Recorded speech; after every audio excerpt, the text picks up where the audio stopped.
Hi everyone and welcome back to my channel. Today I'll be showing you a quick and easy video of the stuff that I bought from the 99-cent store. So here I just got this cute little planter, and it is used for the fake plant, but I was like, no, I could put one of my cute little succulents in there. So I'd recommend using a plant that doesn't require that much water because these do not have holes at the bottom. So here I'm just gonna plant my little plant, and then I'm gonna go ahead and hang it up in my corner of my wall. Isn't that just the cutest thing ever? And now, oh my goodness, I was so impressed with so much variety that the 99-cent store had with the pots. There was just too many, and I'm a horrible shopper now because I already told myself, don't overbuy, only buy what you need. So I went ahead and just got like 4 little pots. And for the first one, the gray one, I would not recommend getting it for plants because the water did crack the clay.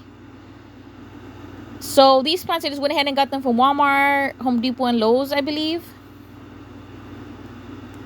And I'm just going to go ahead and plant these into my pots. And again, these do not require that much water because these pots do not have holes. So pick something that could handle a lot of heat and not that much draining soil. This was my favorite. This is the one I'm talking about that cracks if you put a little bit of water in there. So I would not recommend that for flowers. And this is just my cute little cactus setup.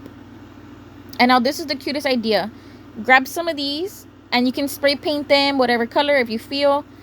And I went ahead and picked up some garden stakes. These are the ones I chose.